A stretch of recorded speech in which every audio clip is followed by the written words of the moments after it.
Promote a culture of inclusion, supercharge your communication, and unleash the full potential of your teams and leaders with the Inclusive Handbook collection from the Diversity Movement.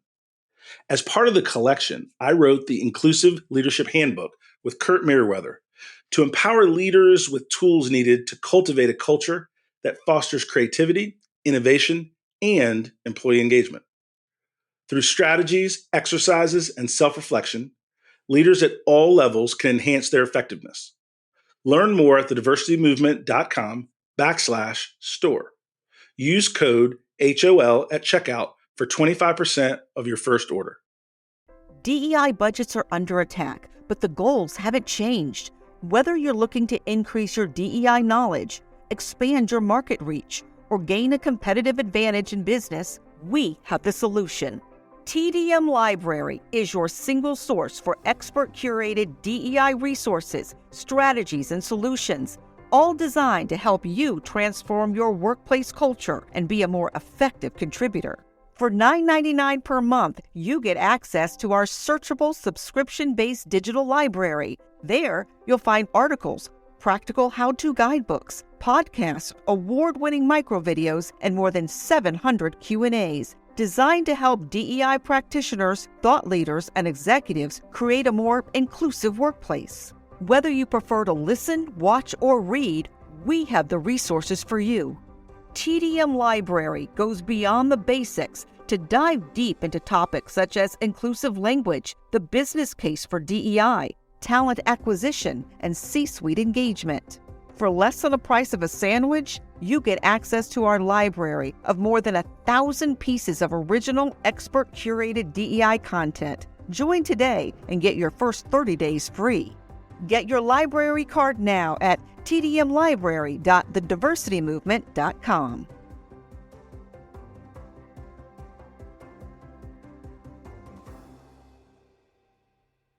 You can't stop me, nothing's gonna stand in my way. Nothing. I'm gonna fly higher. I'm gonna fly higher. Welcome to the Donald Thompson Podcast. Thanks for tuning in. We've had such a great third season so far with amazing guests like Anson Dorrance, Tanya Williams, Jen Hoverstad, Joe Colopy, David Gardner, and more. And I love having conversation with folks in the Triangle who inspire me to be great and others as well. But today we're going to flip the script. We're going to do something a little bit different. I've heard from some of you and you want to hear my perspective, my advice, my point of view on a handful of different things. And so even my mom said, hey, when are you going to talk a little bit more from the cuff? I want to hear from you. And so this one's for you guys.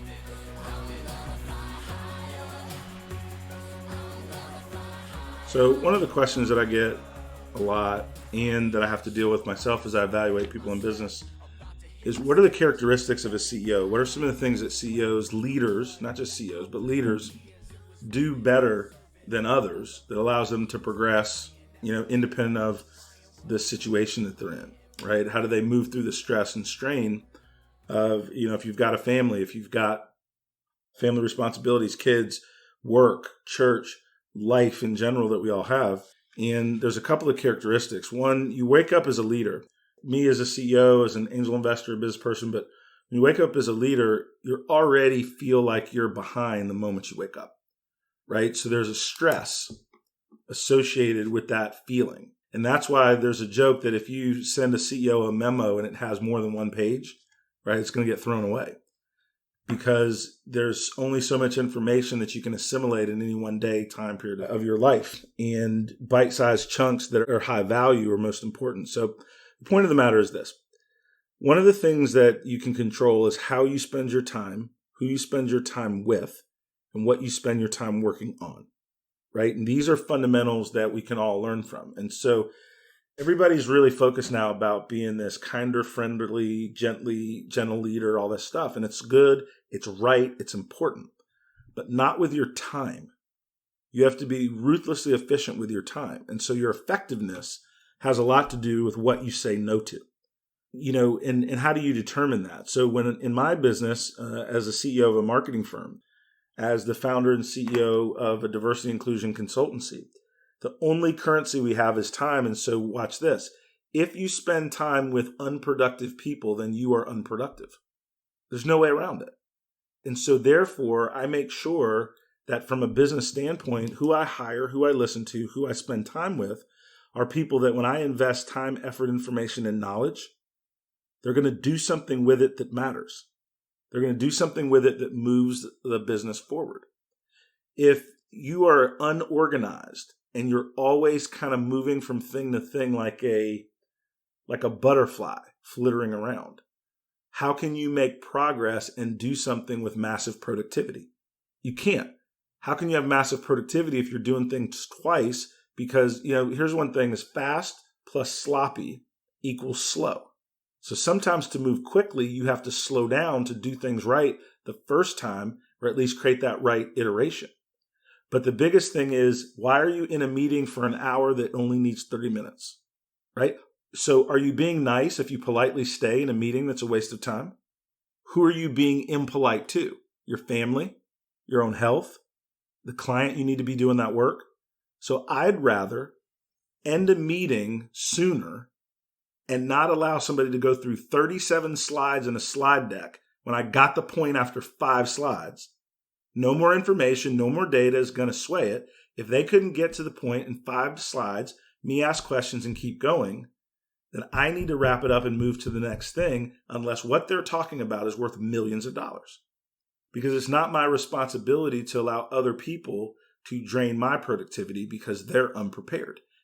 Leadership is a mindset, right? Another thing is who can you get to help you so that what you do is better the first, second, or third time?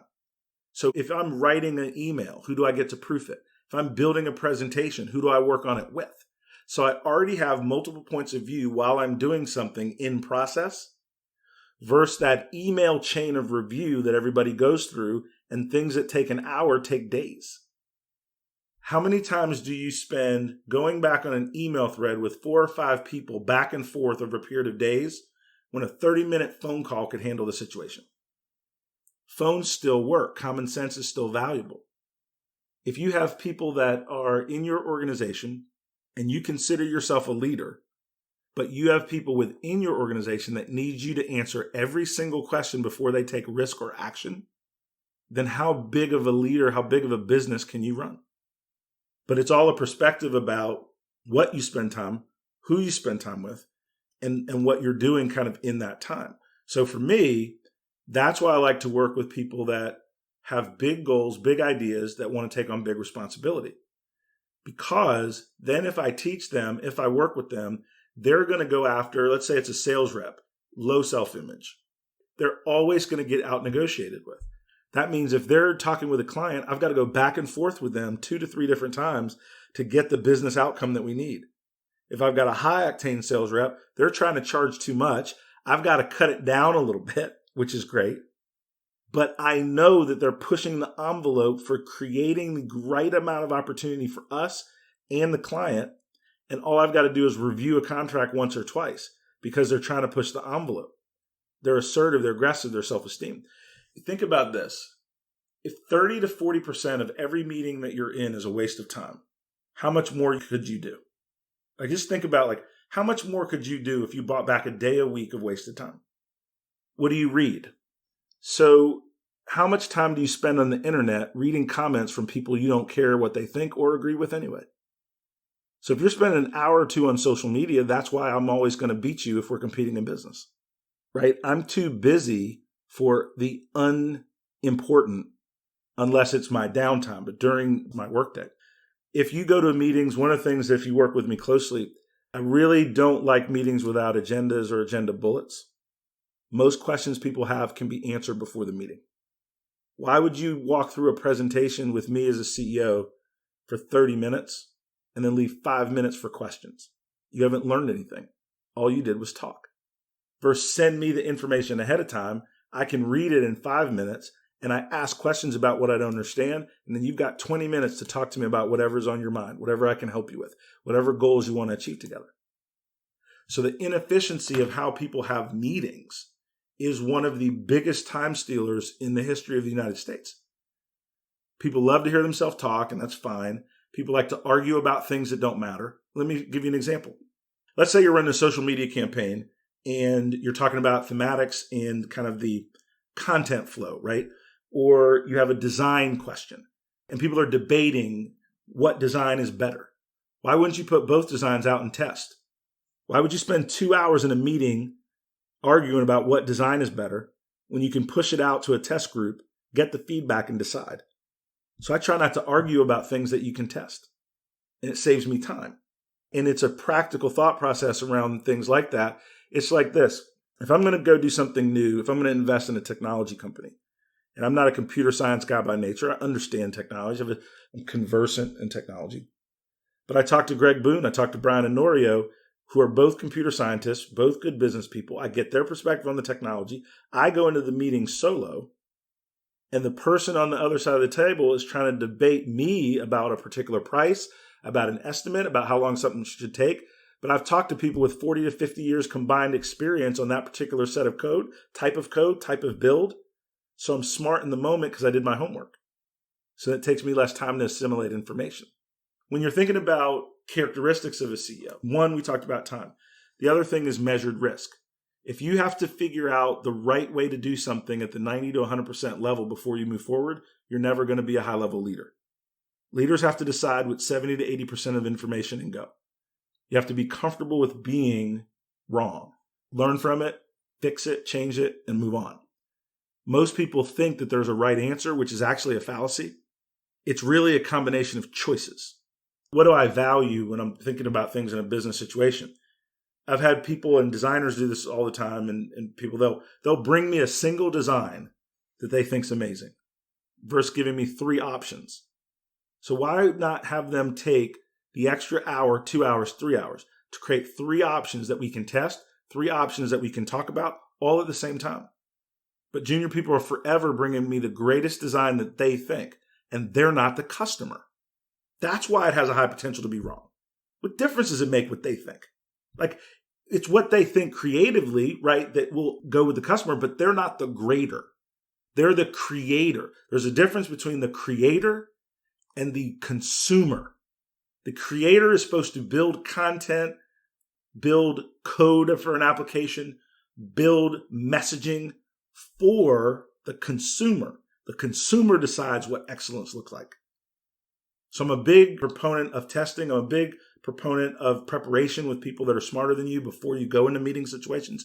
And I'm a big proponent of, if you've got an hour, get the meeting done in 45 minutes and save time to team build, save time to get some lunch, save time to do anything else other than spending 20 more minutes filling up time.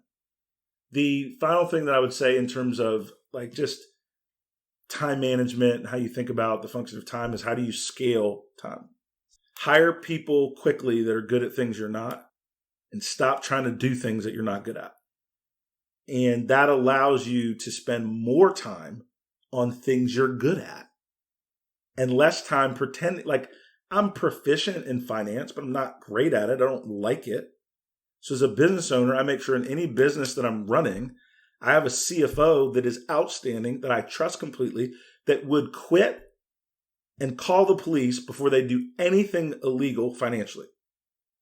And I let them run with that part of the business. And I mess with it once a week. I run a multi-million-dollar business, and I spend 1 hour a week on finance and operations because that's Christy's job. And if I hire somebody that's excellent at their job, I have to oversee it, but I don't have to micromanage it. And so I can spend that time on what my job is, which is partnering, business development, growth, hiring and recruiting and retaining the best people. And so your self-image has to be strong enough as a business leader to hire people that are excellent at their job so that you can be good at what you're good at, right? Whatever that may be. But so many people are scurrying from thing to thing, and they got to have their hands in everything, and they can never scale a business because they're not doing enough of what works for them and what they're great at. So one of the big things for leaders is negotiation. That's whether you're negotiating your own salary. That's whether you're dealing with people that you're hiring. That is whether you are buying a product or service or a partnership. 2 things. I don't like the word negotiate, number 1. I have conversations about money. I have conversations about mutual value. Conversations about mutual value. I want my partner, I want my employee, I want them to feel good about what they're doing, about what they're compensated for. But I don't want them to be overpaid so that it changes my perception of what they're doing and how many mistakes I'll tolerate. If you over negotiate with me and then underperform, I'm going to fire you. That's bad. You go to 0. If you stair step and we negotiate something fairly and you outperform that, then I give you a raise. We're both happy.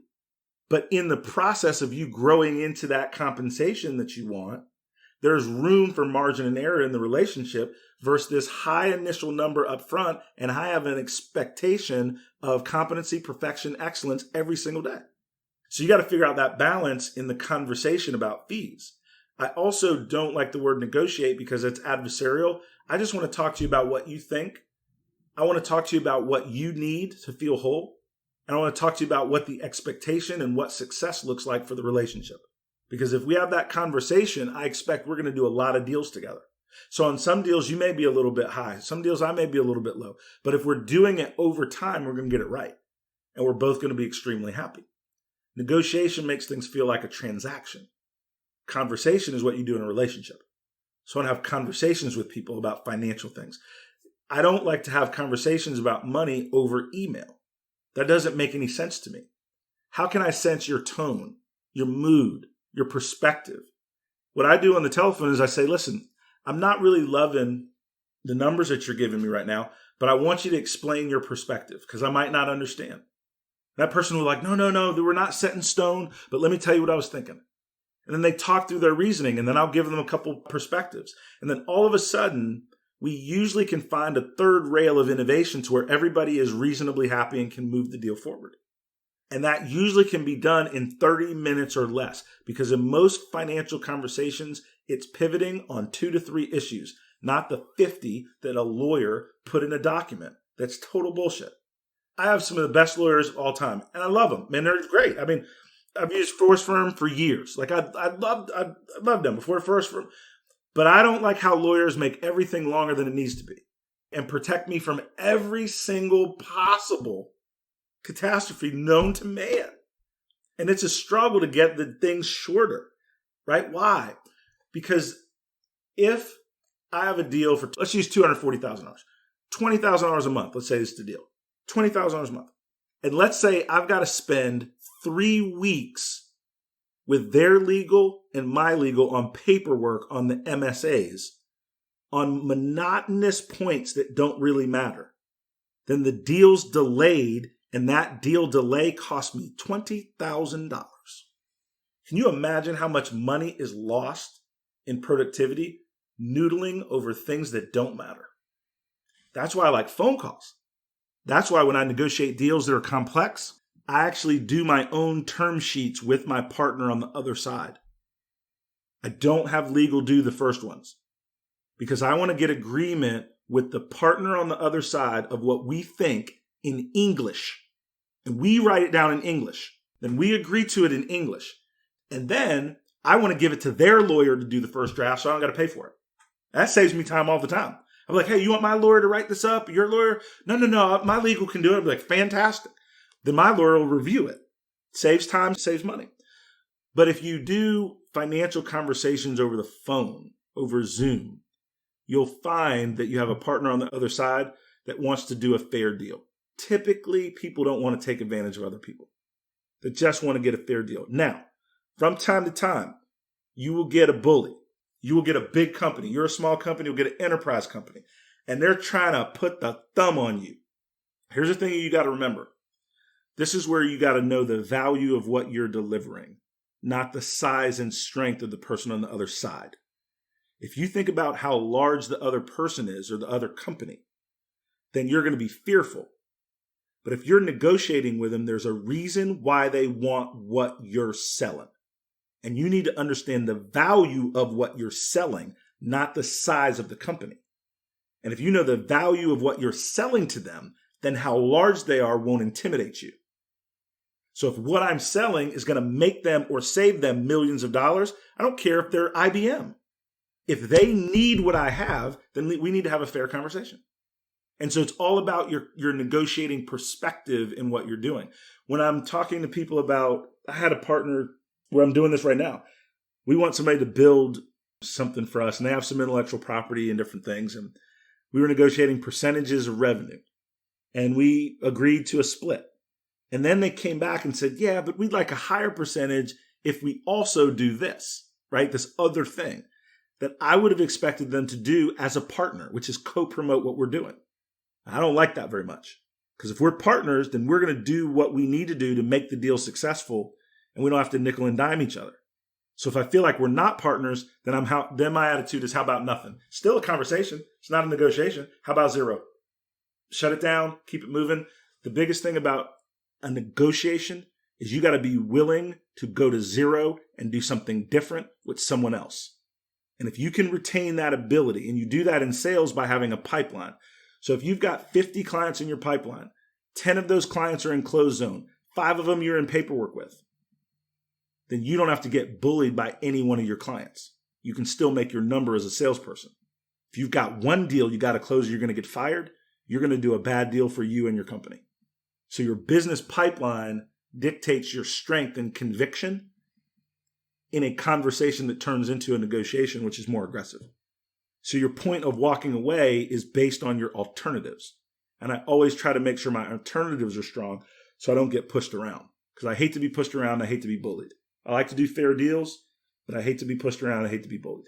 Sometimes you got to eat it. You know what I mean? Sometimes it's not the way you want, but I don't like it. And so I like to have a full pipeline so I can do that. You can't stop me, nothing's gonna stand in my way. Nothing.